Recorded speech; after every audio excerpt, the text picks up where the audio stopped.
অপরাধ যদি করে থাকে, দু চারজন হয়তো বা নেতাকর্মী অপরাধ করেছে, শেখ হাসিনা এবং আওয়ামী লীগ কোনো অপরাধ করে নাই।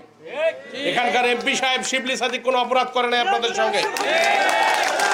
আমি শিবলি সাদিক শুধু একটা আমার ভুল হয়েছে কি, যে যাদেরকে দায়িত্ব দিয়েছিলাম যে এই জনগণের রাস্তাগুলো পাকা হোক, কারো বাড়ির সামনে একটা কালভার্ট আছে সেটা করা হোক, অমুক জায়গার ব্রিজটা করা হোক, কিন্তু এখানে নেতাগিরি করছে তারা এমনভাবে, যার কারণে আমার জনগণ বঞ্চিত হয়েছে।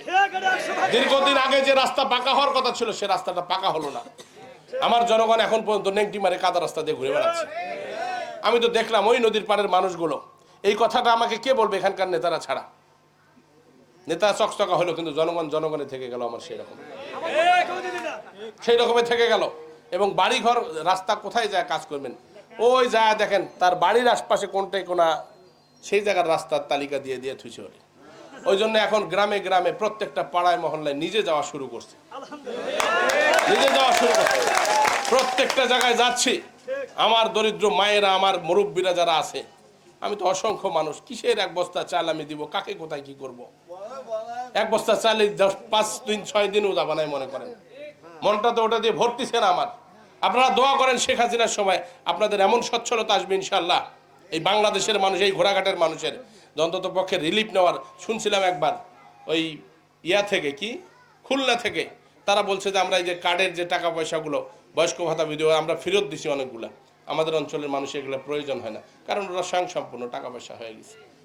আমার অঞ্চলেও আমার একটা চ্যালেঞ্জ, এই দরিদ্র অঞ্চলের মানুষের জন্য একটা কর্মসংস্থানের ব্যবস্থা করতে হবে।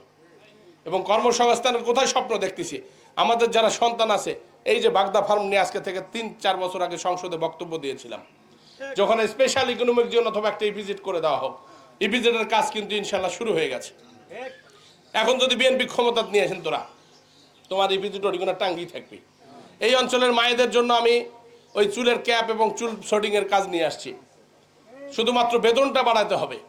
আমার মায়েরা যদি 8-10 হাজার টাকা করে বাড়িতে বেতন পায়, আমার সন্তান যদি বাগদা ফার্মে ওখানে যায় চাকরি করতে পারে, আমার টার্গেট এই অঞ্চলের কমপক্ষে 20 থেকে 25 হাজার ছেলেরা যেন একটা কর্মসংস্থান হয়। তাহলে ইনশাল্লাহ আমাদেরকে আর কেউ দাবায় রাখতে পারবে না। এই জমি চাষ করে এই ফসল ফলায় যতটুকু আছে পেটে ভাতে কোনো রকম বাঁচে আছে, আমরা এখন একটু ভালোভাবে বাঁচতে চাই, আমরা একটু ভালো খাইতে চাই।